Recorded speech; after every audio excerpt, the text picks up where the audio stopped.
We are on cycle 3, lesson 5, the scattering of the people. Before we get started, we'll just have a review a couple of things. I'm going to ask Philip if he would open us up with prayer, please. Our gracious Lord, thank you so much for this time that we've been together. We open up our Bibles to look at your word, study it, apply the truths we learn to our lives. We might be better Christians in the future, able to overcome Satan as he tries to steal our faith. We're grateful, Father, for all the teachers tonight. Thank you for the prepared to teach. We pray, Lord, that you would give them a remembrance of the things they've studied, prepared to speak. We pray, Lord, that you would each of us that we might put our thoughts down on spiritual things, of worldly things, and set our thoughts down on spiritual things, that we can gain the most amount of time together, and we can all say that we would think of this day. We pray, Lord, that you would be with all those who are away, not able to be here this evening, bring them home safely back to us. We pray in Christ. Amen. Thank you, sir. All right, just a brief word before we get into tonight's lesson. We're going to be looking at Genesis 9, midway through Genesis 9, all the way to the end of Genesis chapter 11. But much of that's genealogy, so there's two primary events that we're going to be looking at, and that's going to be on the back end of Genesis chapter 9 with Noah, and then at the beginning of Genesis chapter 11, which is the Tower of Babel, city of Babel. Before we do, let me go ahead and mention this. As you know, for me and Luke, we're handling a lot of the lesson prep, the handouts and things of that nature. So this is kind of a fly by the seat of your pants. We're trying to improve things as we go along. So by the way, we've said before, and hold this as an open policy, if anything that will help you as students, as learners, as teachers in this class that we can provide you with that we're not currently providing you, let us know. And we'll do whatever we can to make accommodations, whether it's things you need for teaching that will help you, things you need as a student that you believe will help you, or that you just think would be good for us all. Then we'll then bring that to us, and we'll see how we might be able to incorporate that in as something useful.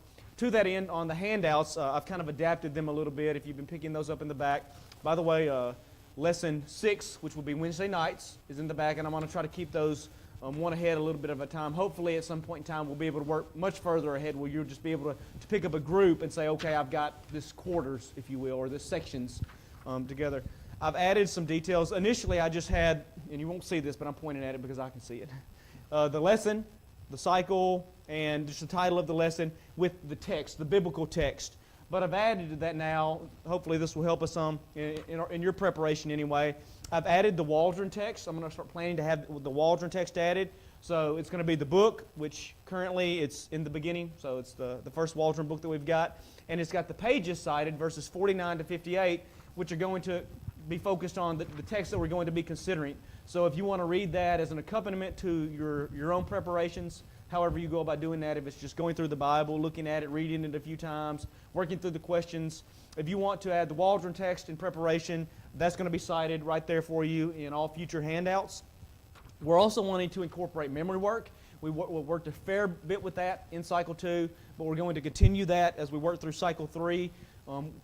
As we're digging deeper into things, we'll be able to focus more heavily on specific events that are going along, and so much of the memory work will correspond to the area that we're studying. So say for next week, or Wednesday, which is Abram, we've got the 17 time periods, which we'll review, and then the scriptural parameters for the first 4 time periods, which are, before the flood, Genesis 1 to 5, the flood, Genesis 6 through 10, so forth and so on. So we're going to have the memory work there.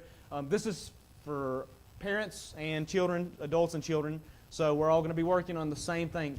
And so that's one of the great benefits of this study is it allows us to study more effectively together as families. Oftentimes you're helping your kids with their Bible class, and it's not related to what you're doing, but you can sit down as a group on, say, Tuesday night or just whenever works for you and prepare for Bible class together because we're all going through the same material. So the memory work's being listed, and then the date in which the class is going to be taught. I've added that as well, so this is labeled for the April the 16th, which is Sunday night, and I've got that in parenthesis as well. So just trying to add a little bit more details that might help us in our preparation. So I'm going to try to include all of that on future handouts, as those things will be pertinent and hopefully helpful as we're studying through the third cycle. All right. With that being said, we are going to be talking about the scattering of the people tonight, but we've got a pretty significant event. Yes, ma'am. Okay. All right. Yeah. Yes. Okay. Thank you for that. That's a good note to have. To that end, in our members app, and you can either access from our website or from the app itself. If you look at the menu, scroll down to the bottom, you'll see. Is it? I don't think it's not. I think it's just public, right?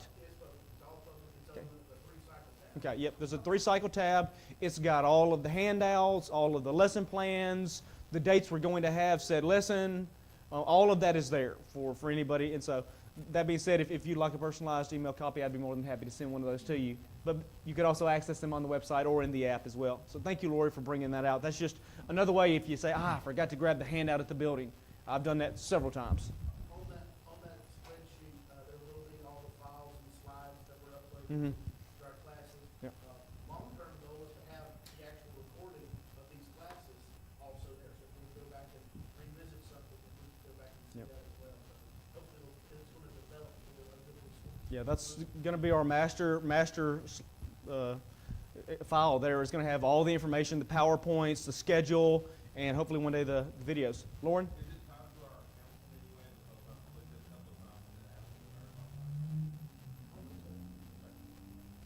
We'll have to double check, and it may be good to have some other people aside from me and Luke because we've got access and it knows us.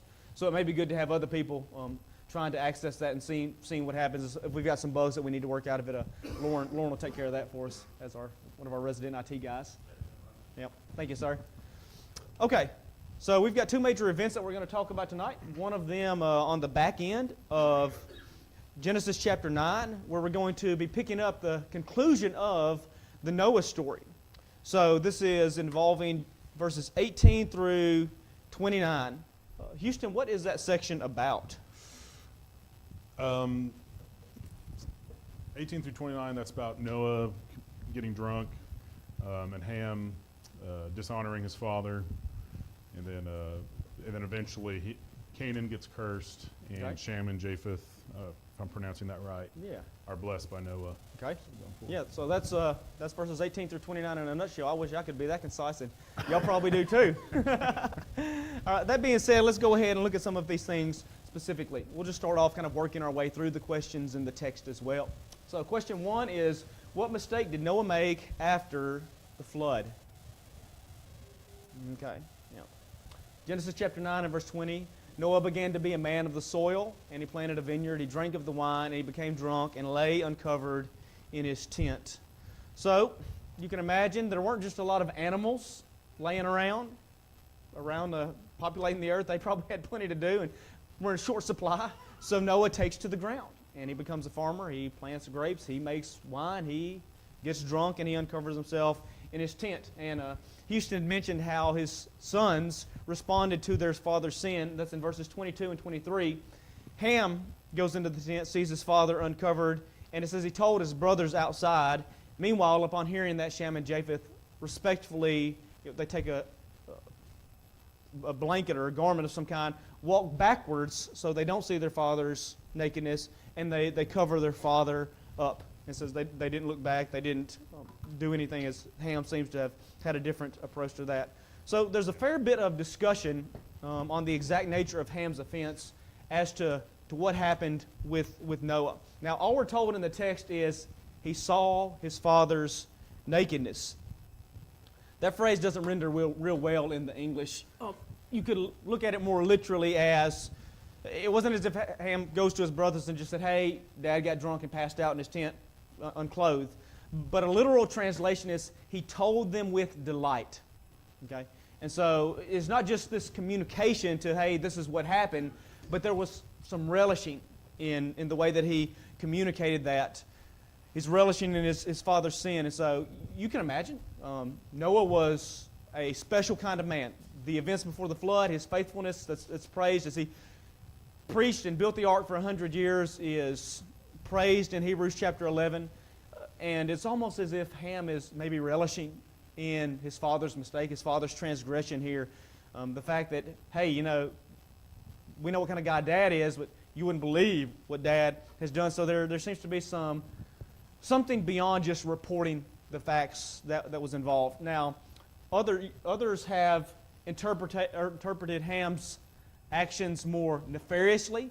Granted, this is all we're told. It says he went and he told his brothers, and so we can be certain that there was some undertones in how he communicated that. But others have contemplated that there might have been some pretty nefarious actions that took place while Noah was uncovered and drunk in his tent. And sadly, that's not a thought without merit, and I'm not going to dive off into all of the speculations as to what those things were. But as I said, it's not a thought without merit. One of the reasons is because of the severity of the curse that Noah places up on Ham after this whole event is said and done. And it's not my place to say whether the harshness of which Noah handled that, but if all he did was just verbally communicate that to his brothers, it would seem like Noah was being overly harsh in the way that he responded to his son Ham's transgression. Secondly, though, verse 24 says, when Noah awoke from his wine and knew what his youngest son had done to him. So, whenever he woke up and sobered up, he knew that something was done. And that's possible that Shem and Japheth could have said, hey, this is what happened, this is what Ham did, or this is what Ham told us. That could be what it means, but just as I'm reading it, the text makes it sound like there was something observable that Noah could comprehend as he kind of woke up, got his senses, and realized something had happened. Okay? And as I said, there are a whole host of speculations, and unless you've got a strong stomach, I wouldn't really recommend going and reading those, but speculations abound, and we don't want to contemplate speculations too much. But with that being said, there do seem to be some meritorious argument that something beyond just Ham seeing and making fun of Dad happened here. You want to add anything to that, Houston? No, I kind of thought it was just some sort of dishonor that he placed on his father. Yeah. Yeah. So. And it may be that when you think about, Luke has talked a fair bit about the shame and honor culture that existed in ancient times. And you can even think up to recent times where you insult a man's honor, then you better be prepared to go to war, because that could be a very consequential action. And so it may be nothing more than just the fact that, hey, it was just him dishonoring his father, a disrespecting of, what is the fifth commandment, maybe, honor your father and mother. Okay, maybe that's all it was, but maybe there was more to it. The punishment seems to be quite harsh when you look at how Noah responds to that. So reality is, we don't know what Ham did, but he did something disrespectful to his father, and Noah found out about it somehow, and we're going to see how he responds to that. Anything to add? I guess one thing I was wondering is why he placed the curse on Canaan, not like all of his children. Okay. I don't know if anybody had thoughts on that. Yeah, we'll jump into that in just a moment, and I'll open it up to anybody that wants to weigh in on that. But with that being said, that leads us into question 3. What curses and blessings did Noah give his sons in response to their actions? So what was the curse of Canaan? Okay, all right. What was the blessing of Shem?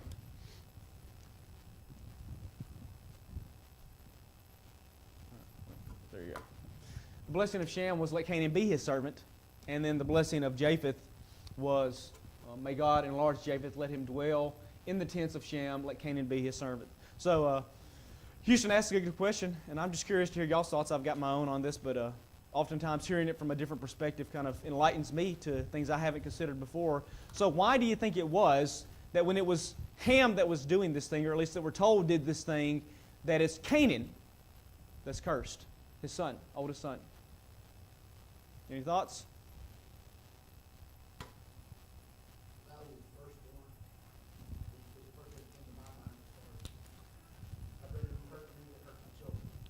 And that being who this heirs. Mm-hmm. That's my first thought. Okay. It's a reasonable potential explanation. I think what we're seeing here is really why this account is in here. Obviously, there's some things that we can gather from it. We'll talk about those in a moment that may relate to application as to how we should live and the dangers of alcohol and things of that nature. But I think, as I'm understanding this, as I'm putting myself in the mind of an ancient Hebrew, or first book of Moses, Genesis, they're preparing to go into the promised land. This generation is being instructed as these accounts are being recorded. So Moses is writing the Pentateuch just before Israel took the land of Canaan. All right? So this, he seems to be giving this a theological purpose, the conquest, a theological purpose. So it's almost like as if he's establishing the legitimacy of Israel's soon-to-be conquest of the land of Canaan, because it's a fulfillment of God's curse on Canaan, who is Ham's son. The curse being, a servant of servants shall he be to his brothers.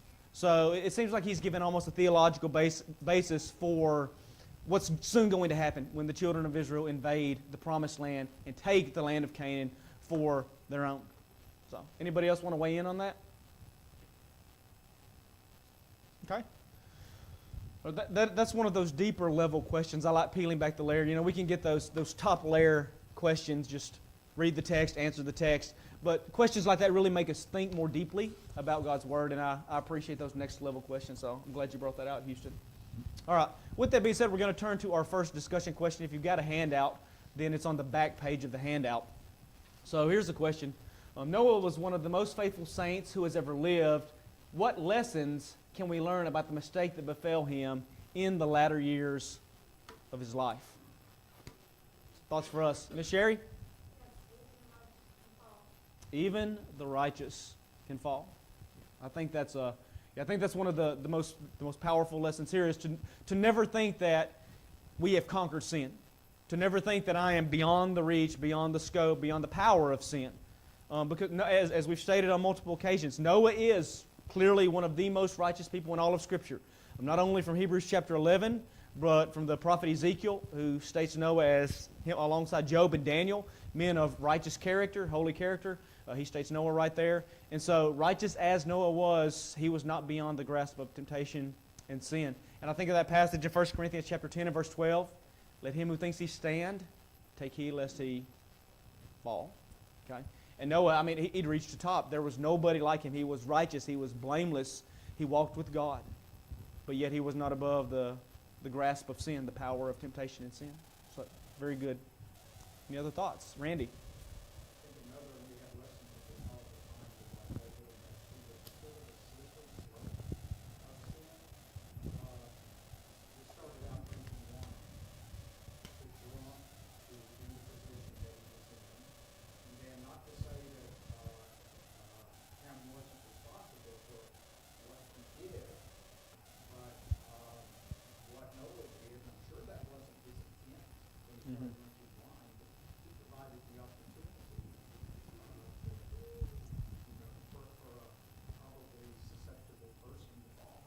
Yep, that's a good point. Oftentimes we don't set out when we're first mingling with temptation, and let's be honest, we've probably all been there. I know this isn't a good idea. I know this could go down a road I don't need to go down, but it's not going to happen to me, and that kind of gets back to the pride thing, or I'm not going to let it get that far. You know, I'm in control of the situation, and as you point out, sin is oftentimes a slippery slope, and once that snowball gets rolling, there ain't no stopping it until it gets to the bottom. Good. Any other thoughts? Yeah. Oh. Okay. Yeah, kind of along like what Randy was saying was, I kind of had in my notes is that sin affects more than just the person who's sinning, and then also our reaction to somebody's sin matters. So you have Ham, who reacted negatively, while Shem and Japheth, reacted positively. So, and those have, again, that snowball effect. So yeah, that's a great point. You think about it being a stumbling block. What parent would want to be a stumbling block to their child? And I'm not to say there was obviously something deficient in Ham's character, okay, because of this, and Ham is responsible for what he has done. But if Noah wouldn't have got drunk and uncovered himself in the tent, then none of this would have happened, okay. And so, like I said, that doesn't make Ham innocent of what he done. I think Randy, you said that too. But with that being said, if this wouldn't have happened, that wouldn't have happened, okay. And that's another real good response about how do we respond to the sin of others. And we're warned in the New Testament, do not be partaker. Do not be a partaker in another man's sin. That's what happened here. Okay, it's easy. Again, in Galatians 6:1, if anyone is overtaken by sin, you who are spiritual, restore such a one in a spirit of gentleness, looking out for yourself, lest you also be overtaken. And so when you're dealing with someone that has fallen into sin, there is a temptation and a danger of getting caught up in that as well. Maybe the same sin, maybe other types of sin associated with that. And so, yeah, how we respond to others who are in sin, that's a real good observation. You see, Ham, you don't do it like he did. And just sin builds upon sin, and the snowball rolls down the hill. But rather you do like Shem and Japheth. You deal with it honorably, you deal with it respectfully, you do so, or deal with allowing someone's dignity to remain intact as much as possible, honoring the other person, because what you want is to help them come out of that situation and not to be overtaken and overthrown. So it's a good observation there. Was that? Oh yeah, possibly. There's also something I heard about, and I don't know how much merit there is to this, but it's a creationism aspect to this, that Noah didn't need to get drunk. Like, if the landscape and everything changed after the flood, and that there wasn't any fermentation possible before the flood. So him planting a vineyard and maybe eating some grapes, and some of them were maybe fermented, rotten, or what have you, or maybe he had made grape juice that had fermented and it just took him off guard after he there wasn't a possibility in the environment at that point to ferment fruits and stuff like that. Okay. That's within the realm of possibility. I wouldn't rule that out as possible. I did some reading, and some of the things I said talked about how the earth, cataclysmic event though it was, made a serious change upon the creation that God had made. Was there fermentation before the flood? I don't know. Well, we don't know. This is the first occasion that we have of anybody getting drunk, and so I suppose it's within the realm of possibility. I don't know what geologically would have changed that would have allowed alcohol to ferment post-flood when it couldn't pre-flood, but that's really outside of my ability to know, and I think anybody's. It's something to consider, and so maybe when Noah was more innocent, more taken off guard than he was, I'm trying to consume alcohol, I'm trying to get drunk, so that's within the realm of possibility. Because I would think if he's planting a vineyard, I think the intentions would have been possibly to get drunk, maybe from the start if he just planted a vineyard and do that. So I mean, Okay, well, it's something to consider. Lee? For me, another thing that shows is the intention that we have to stay on the path. Because we know that the cause or the reason for the flood is because they've been exposed to the evilness that was on the earth. Mm-hmm. God cleansed the earth, but that didn't get rid of the potential of sin. And so chances are, whatever Ham did, he had been exposed to seen it, heard about it, whatever. And we see that same battle throughout the children of Israel when they Yeah. come back to Canaan. Children from their downfall, they never look at all the items, all the things that have been there. Mm-hmm. before. Yeah. So it shows we've got to stay that efficient and follow for us today. We think about things like addictions and things like that. Once you've been exposed to it, it's that much harder to get away. Right. It's almost like you have to remove yourself completely from that situation. You can't even be around that, or you risk being drugged back into it. Yeah, that's a good observation. All right, and I think I'd be remiss to not mention here the great danger of alcohol. That's the obvious application here. And I was doing some reading, and it's kind of interesting that older men who are past this middle-age stage of life, and Noah seems to have been at this point, because of the things that they are dealing with. And if you think about Noah, can you imagine what he's dealing with post-flood?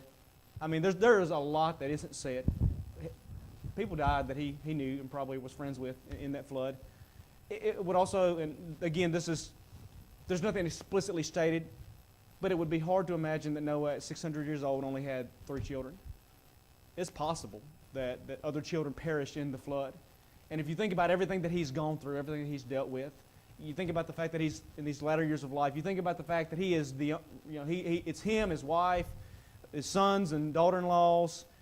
8 people on the earth and what he may be dealing with, you know, I mean, if he knew that drinking this fermented wine was going to get him drunk, that may have been something that he would have pursued. There would have been plenty of reasons that someone would try to drown themselves in that situation because of what they were dealing with and what they had been through, that they're just trying to, you know, I need to, you know, step away from reality. Anyway, translating that to, that people, men especially in this middle age of life, because of chronic pain, because of loneliness, because of just where they are in life, there is a particularly strong appeal to drunkenness, to the abuse of alcohol, to help momentarily diminish some of the things that life has just brought upon them. And so I think we'd be remiss to not speak about the dangers of alcohol here. All right, that being said, question number 4. From what 3 men did all the earth descend? Shem, Ham, Japheth. Houston, why don't you talk to us a little bit about them and their families and kind of how they branched out? Yes. So I kind of was doing some research and trying to figure out where their descendants kind of ended up, and because I kind of find that kind of thing interesting. So Shem it was more, they call them the Semitic people. So that's where the lineage of Christ comes through eventually down there. But according to this, you have the Assyrians, the people of Lud, the Syrians. So they settled in the Mesopotamian, the Arabian, and Peninsula, Syria, and Israel. And then Ham, this thing says the African and Canaanite peoples. So you have the people of Cush, which would be Ethiopia and Sudan. You'd have Egypt, Libya, obviously Canaan. So you have Africa, Egypt, Canaan. And then Japheth, that's where you get the Indo-European people. Now, obviously, this is what people put together, so it's not like 100% factual, but there is a science behind it. It's not just people guessing. Yeah. Some of the reading I said indicated that linguists had looked at some of the names of these children and have connected them very strongly to certain nations that are existing even today. So there is reasonable evidence to conclude that. It's not just somebody's like, this seems like a good idea, I'll start putting people around. Yeah. There's a reason behind it. Yeah, exactly. So you have people like Turkey, Ukraine, the Scythians, so Russia, Iran, eventually up into the Greeks. So I thought that was kind of interesting. Kind of you see branching out, and then we're here today with the whole world populated. Yeah. Well, you look at where we are and people of all the nations, and I mean that's what God commanded them. In fact, when we get to chapter 11, we're going to see that the significance of them not obeying what God had said. He wants them to spread out. He wants them to fill the earth. Okay. Look real quick at chapter 10 and verse 5. And so understand we're at this point, the story is largely going chronologically, but chapter 10 kind of gives us a survey of what happens post-flood. And chapter 10 and verse 5 says, "From these coastland peoples spread out in their lands, each with his own language, by their clans, in their nations." So,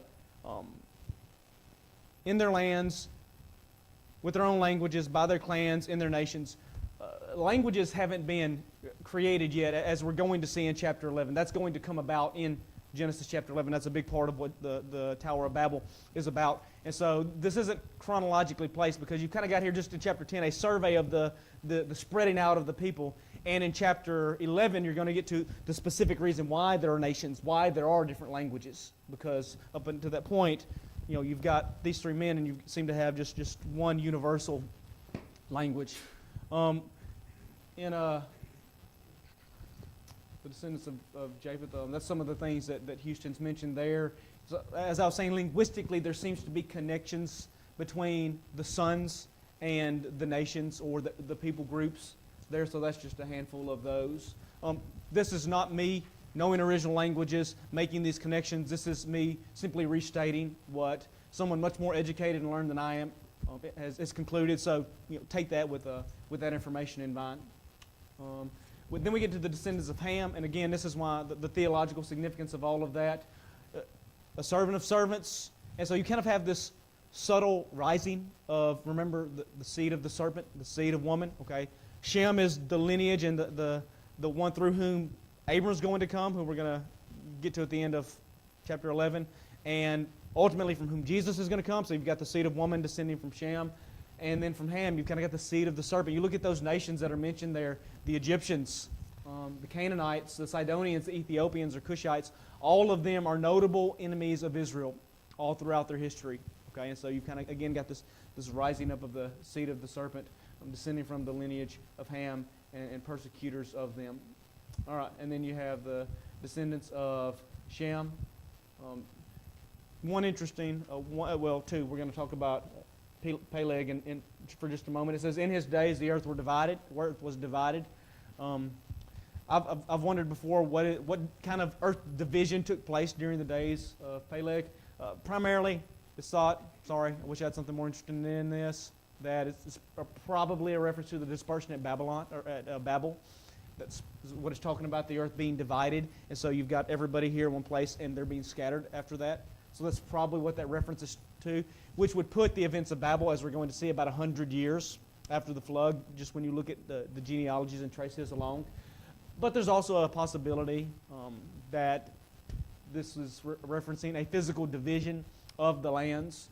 So I can't speak too much of that scientifically, but again, we know the cataclysmic damage done to the foundations of the earth by the flood, and so some have speculated that during the days of Peleg that there was some sort of continental divide, if you will, and while there was previously a single continent, all of that kind of scattered out to different places due to the events of the flood. So if you like the second, you can kind of go with that, but scholars tend to lean more toward the first and say probably a reference to the division that takes place at Babel. Yeah. Comments? So kind of about that, Harley and I were just talking about that. About that time, you see that's where there's like a 50% cut in the lifespan of man. So it's kind of, do you want to say it, Harley? Do you want me to say it? All right. So at that point, you have cultures dividing, and then conflicts probably picking up, which would obviously cut down on the lifespan of man, fighting each other a lot more. Okay. All right. I hadn't thought about, again, violence being the source of why man's lifespan is being cut in half, but or cut, and we're going to see that when we get to the end of chapter 11. But certainly a division, if you will, as there begins to become tensions and grievances with people. Oh, I do want to mention one more. I found this really interesting in verses 8 through 10. I said we were going to talk about Peleg. I find this one more interesting. In chapter 10, starting in verse 8, Cush fathered Nimrod. He was the first on the earth to be a mighty man. He was a mighty hunter before the Lord. Therefore it is said, like Nimrod, a mighty hunter before the Lord. The beginning of his kingdom was Babel, Erech, Akkad, Calneh in the land of Shinar. And from there he went into the land of into Assyria and built Nineveh, Rehoboth, Ir, Calah, Rezin between Nineveh and Calah. That is a great city. So this Nimrod fella seems to be a very powerful leader in his time, and possibly one of the driving forces behind the events at Babel. Because we're told there, what is it in verse 10? The beginning of his kingdom was Babel, that we're going to see coming into play in chapter 11. Which then you've got the mention of Babel, and you can't hear Babel and not think of what more modern nation? Yeah, Babylon. Okay, so Babel is like this prototype of Babylon, but then you've got Assyria, both of them being two of the primary enemies of the people of God, especially when you get to that time of the kings, the Assyrian nation. They're the ones that take northern 10 tribes into captivity. Babylon is the one that takes Judah into captivity. So these are, he's like at the source of these enemies of God. And so Nimrod was Israel's prototypical ancient enemy. His name means rebel. And the statement was made like Nimrod, the mighty hunter before the Lord. And that seems complimentary. Oh, like this guy was great at hunting animals. I want to be a mighty hunter. One commentary I came across said this, and now that you think about his name, you think about the nations he established, it said this is not talking about Nimrod's ability to hunt wild game. He was not a hunter of animals. He was a hunter of men, a warrior. It was through his ability to fight and kill and rule ruthlessly that his kingdom of the Euphrates Valley city-states was consolidated. And if you think about it, that makes a lot of sense, because you're going to have to be mighty to establish all of these great nations that, by the way, are going to grow into antagonists of the people of God later on. So probably we're talking about a man of war, a man of violence, as a mighty hunter before God. Luke? There in verse 10, Mhm. Erech, E-R-E-C-H in our translation, is connected to Iraq. Okay. And Yeah. then Good. Akkad is Akkad. Okay. So we can see some of those connections, which in geography fits perfect. Yeah, it does. And that's where that's where the descendants of Ham, they kind of went southwest into that Canaan land, Egypt, down into parts of Africa. Okay, that's where the area they seem to inhabit it. So thanks for bringing that out. All right, with that being said, as if you didn't know the answer to that. What was the state of the world in Genesis chapter 11 and verse 1? So now we're kind of arriving at the division of the languages. And we're told in Genesis 11:1, now the whole earth had one language and the same words. Houston, you want to talk a little bit about the Tower of Babel? Yeah, so when I kind of was going over this question, what was the state of the world in Genesis 11:1? Obviously, they were speaking one language. It sounds like they have not scattered, obviously, Yeah. so they're together. They would have one culture, which goes against God's plan. So Yeah. that's kind of how I was. Yeah, that's what God wanted them to do, is He wanted them to multiply, to grow, and to fill the earth. And as we're going to see, what were the plans of the people of Babel in verses 2 through 4? They said to one another, come, let us make bricks and burn them thoroughly. They had brick for stone and bitumen for mortar. And they said, come, let us build ourselves a city and a tower with its top into the heavens. And let us make a name for ourselves, lest we be dispersed over the face of the whole earth. So what was the sin of the people of Babel? Okay. Defiance. Rebellion. Okay. All rooted in, at least as I'm connecting it, and those are correct answers, but all rooted in pride. Because what are they saying? God says go fill the earth, spread out. And they say, we're not doing that. Come, let us make bricks and burn them thoroughly. Come, let us build ourselves a city. Let us make a name for ourselves. And so pride seems to be at the very root of their rebellion and their disobedience to do what God has said. Lest we just be dispersed over the earth. That's what God wanted. God wanted them to be dispersed. They said, no, we're going to make our own name. We're going to build our own city. We're going to build this tower that reaches up to heaven. Yes, ma'am. We'll talk about that kind of a little bit in just a moment, because that's a reasonable question when you get to this concept of building a tower up to heaven. So we'll get there in just a moment. I wanted to make one quick observation, and again, kind of rooted in their pride and what they're doing and what they've just dealt with as a nation and as a people. It said so they're on the plains, okay, so there's not really rock for them to mine and thus build their housing structures with. So they built bricks for stone and bitumen for mortar, okay. From my understanding of what bitumen was, it's this sticky tar-like substance that's used for adhering bricks together, but it's also used for waterproofing. Why might they want to do that? Yeah, in case another flood comes.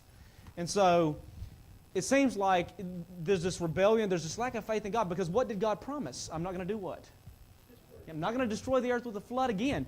But they're building this city as if, well, we're going to prepare for another flood in case God decides to do that again. So it shows a lack of faith in God, and it shows the pride and the hubris that they say, we're going to make our name great, and they just chose to rebel against God. And that's what the story about Babel is about. It's about rebellion to God and to what God has commanded.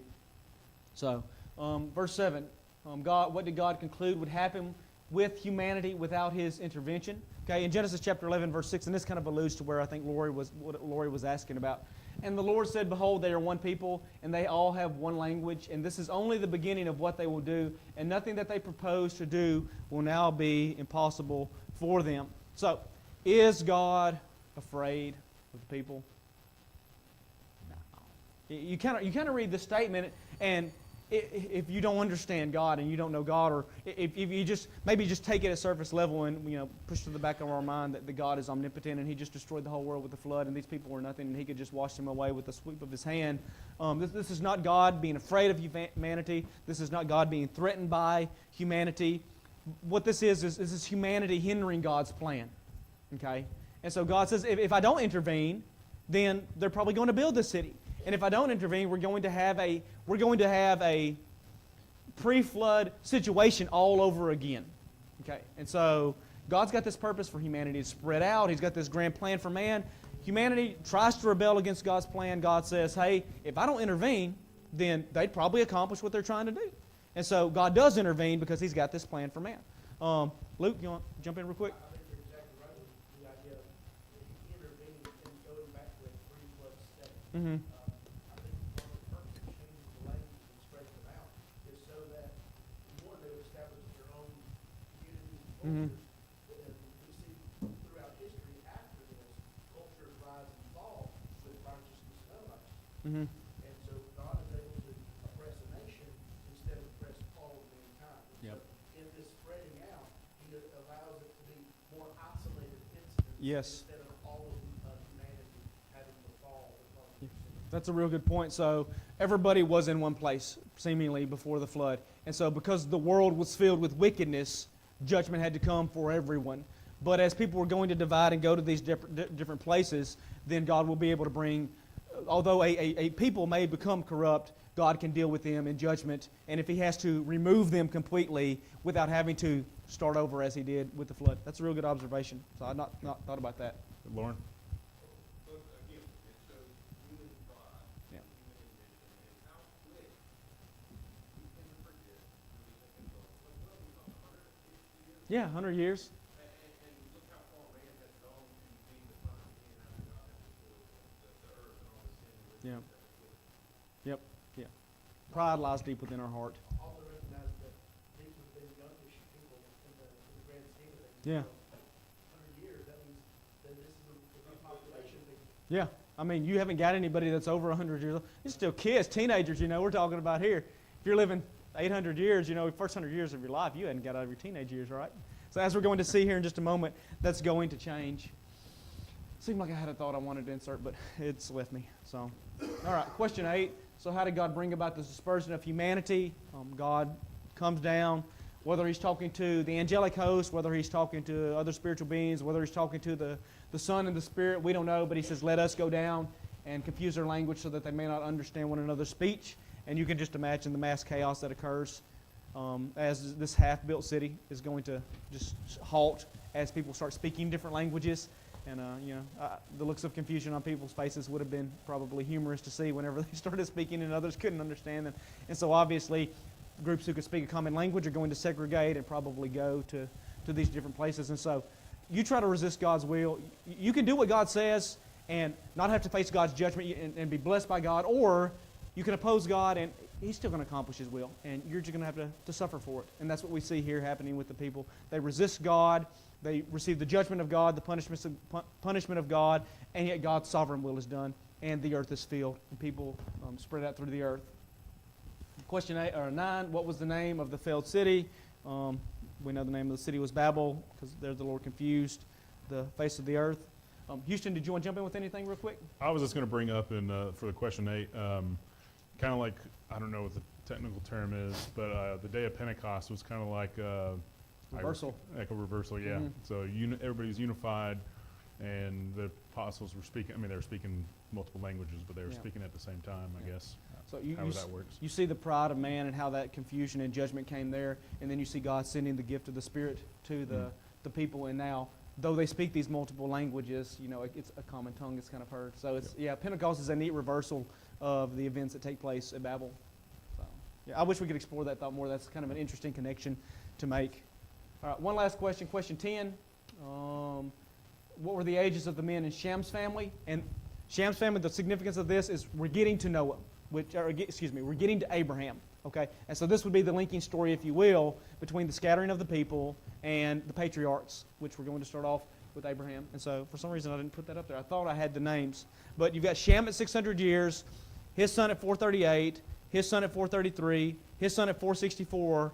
See a big drop off there with Peleg at 239, Reu at 239, Serug at 230, Nahor at 148, and Nahor was the father of Abram. And so we'll be picking up next week with the patriarchs and Abram. And so the genealogies there at the end of chapter 10 are kind of the linking story that connect us from one to the next. So thank you tonight for your attention and your comments. And Houston, I appreciate you helping me teach. Yep.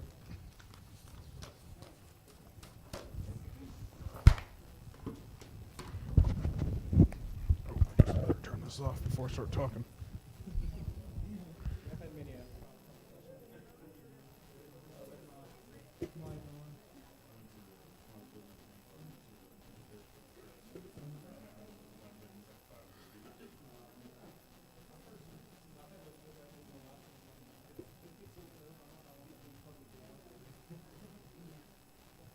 Handouts for lesson 6 are in the back next to you, grab those.